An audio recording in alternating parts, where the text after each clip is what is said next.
Hello student.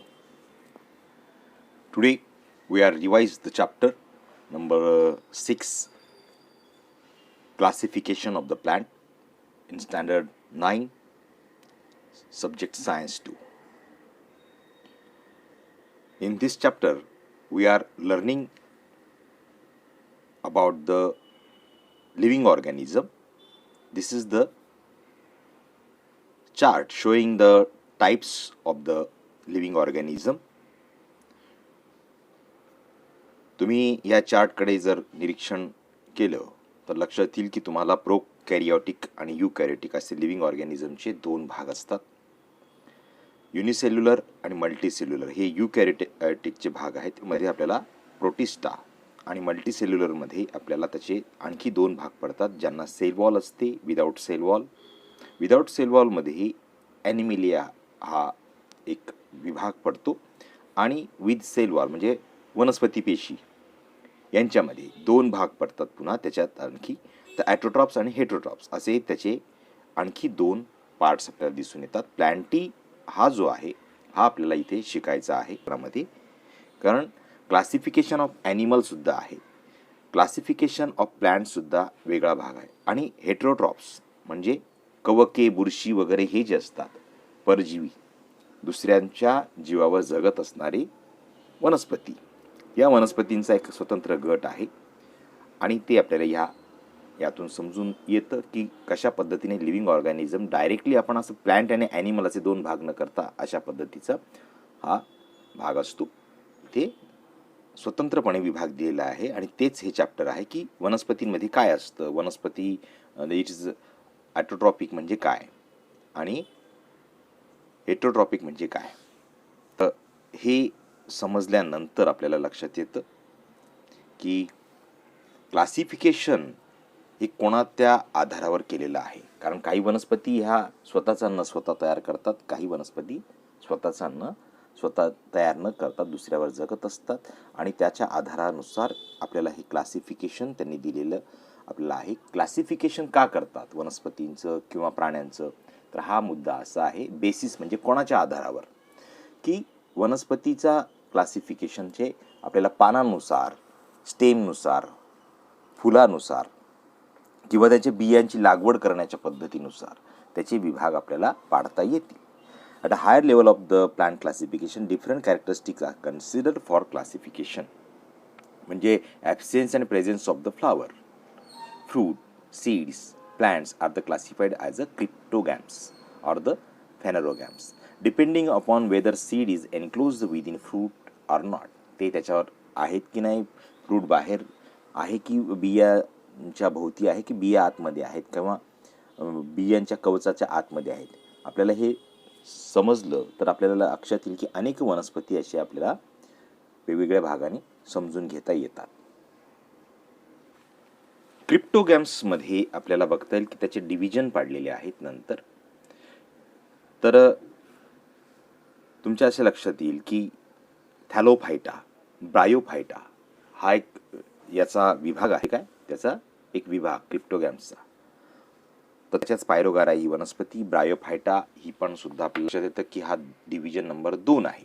आणि त्यानंतर division number 3. तर यांचे कॅरेक्टरिस्टिक्स तुम्हाला लक्षात ठेवायचे आहेत.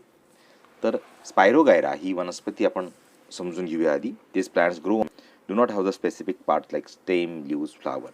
या वनस्पतींना कोणतेही पार्ट्स आपल्याला दिसून येत नाही. तुम्हाला पाण्यामध्ये असणारं जे शेवाळ आहे ना, तर यांचा सुद्धा परिचय झाला असेल.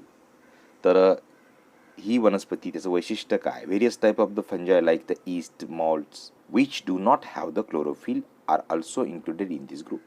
काही प्रकारच्या ज्या फंगस आहेत, बुरशी आहेत, कवके आहेत, त्यांचा समावेश या थॅलोफायटामध्ये होत असतो. ब्रायोफायटाच्या बाबतीत आपल्याला म्हणता येईल की ब्रायोफायटामध्ये आपल्याला इथे त्यांनी आकृत्या दिल्या पुस्तकांमध्ये. तर ही जी फिनेरिया वनस्पती आहे, रायझॉइड्स आपण अत्यंत सूक्ष्म असं गवत कधी पाहिलं असेल, भिंतींवर लागलेलं असतं, मर्केन्शिया है ना. त्यानंतर अँथ्रोसेरॉस ही सुद्धा एक अशा वनस्पती असतात, अत्यंत लहान असू शकतात किंवा त्या मोठ्या प्रमाणात पण वाढत असतात. ते ब्रायोफायटामध्ये येतो. त्याला ॲम्फिबियन्स असं म्हटलं जातं असतं. The group of the plant is called amphibians and the plant kingdom because they grow on a moist soil but need water to for reproduction. त्यांना ते अत्यंत ओलसर जागेमध्ये ते जगत असतात. त्यानंतर त्यांच्या बाबतीत जर म्हटलं तर स्टेम लीव्ज वगैरेच्या बाबतीत ते असेलच असं नाहीत, विदाऊट ते त्या पद्धतीने जगतात. आणि काहींमध्ये मला आढळून येतं they have the stem like or the leaf like parts or the root like rhizoids. Rhizoids म्हणजे अत्यंत सूक्ष्म मुळं असतात त्यांना. तर मॉस ही वनस्पती आपल्याला हिचं जो भाग आहे ते मॉससारखाच भिंतींवर असतो, मऊ मऊ गादीसारखा दिसणारा ते वनस्पती असतं. तर याची आकृती काढायची म्हटले ही काढा. त्यानंतर याच्यात थॅलोफायटा म्हटलं तर तुम्हाला ही आकृतीवर लक्ष केंद्रित करायचं आहे. त्यानंतर तिसरा पार्ट जो आहे तो तिसरा पार्ट्स म्हणजे टेरिडोफायटा. टेरिडोफायटामध्ये आपल्याला काय दिसतं तर एक फर्न विषयीच्या बाबतीत म्हणता येईल की group have the well developed root, stem and leaves. They have separated tissue for the conduction of the food water. They bear flower.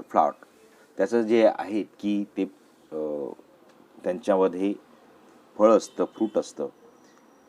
आणि नेफ्रोलिपिस हे त्याचं खास करून उदाहरण आपण लक्षात ठेवायचं आहे. तिन्ही गटांचा अशा पद्धतीने आपण तयारी करताना त्याचे 4 कॅरेक्टरिस्टिक्स लक्षात ठेवायचे. 4 कॅरेक्टरिस्टिक्समध्ये त्याचा अधिवास, ते कुठे असतात, कुठे आढळतात, त्यांचं वैशिष्ट्य काय, त्यांचे पाना फुलांच्या बाबतीत काय म्हणणं आहे ते त्याच्यात लिहिलं पाहिजे. आणि मग अशा पद्धतीने तुम्ही हे तीनही पार्ट जे आहेत अत्यंत महत्त्वाचे आहेत परीक्षेच्या दृष्टीने सुद्धा. आता फॅनोरोगेम्स, क्रिप्टोगेम्स नंतर हा दुसरा प्रकार आपण आता बघत आहोत की plants which have the special structure for reproduction and produce seed are called as a phanerogams. ज्या वनस्पती जे रिप्रोडक्शन पद्धती आहे ती बियांच्या मार्फत किंवा स्वतंत्ररित्या त्या प्रोड्यूस करत असतात बिया, तशा वनस्पती याच्यामध्ये समाविष्ट केलेल्या आहेत. याच्यासुद्धा डिव्हिजन आहेत. 2 डिव्हिजन तुम्हाला इथे अभ्यासाला दिलेले आहेत.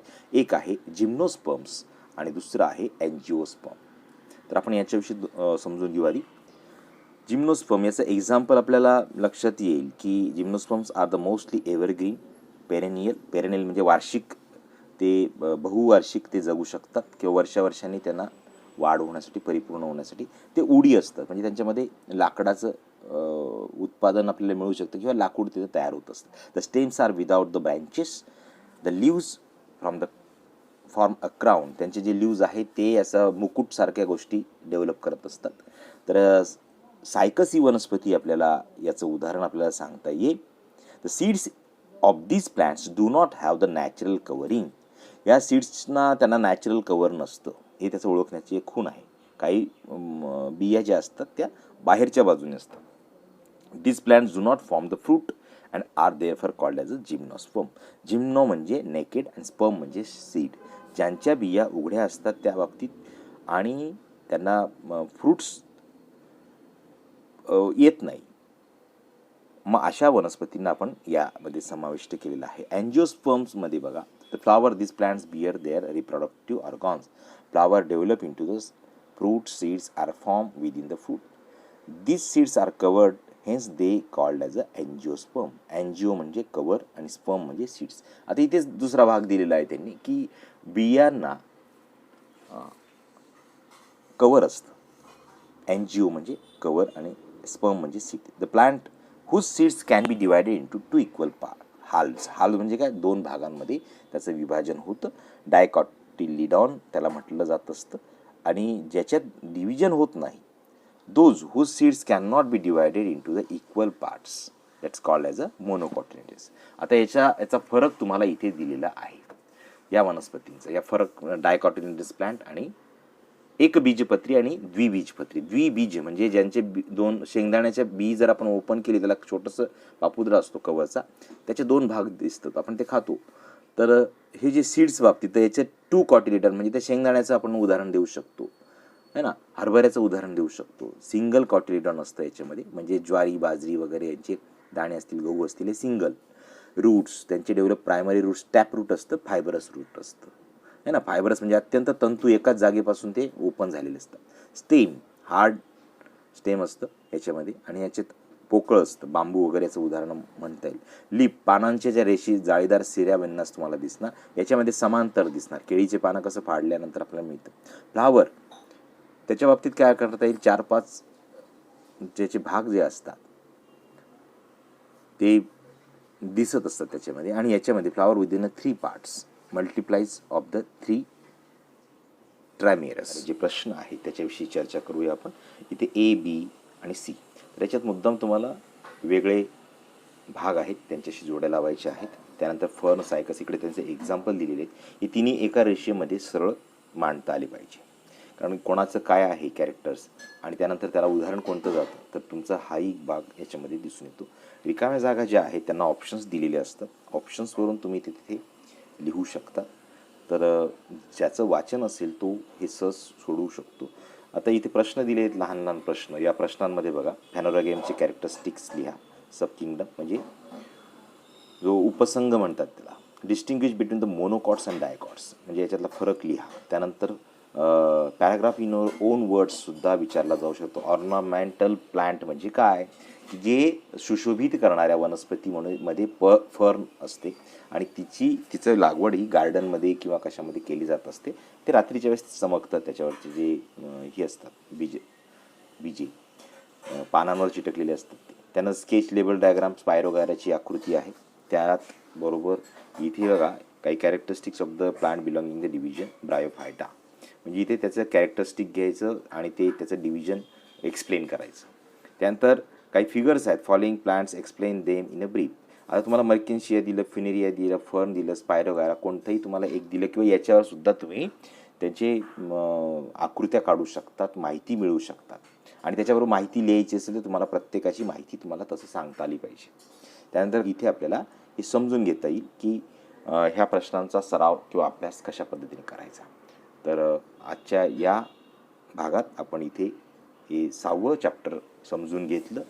याच्यावर आधारित प्रश्न तुम्ही नक्की सोडवा, वाचन करा. धन्यवाद.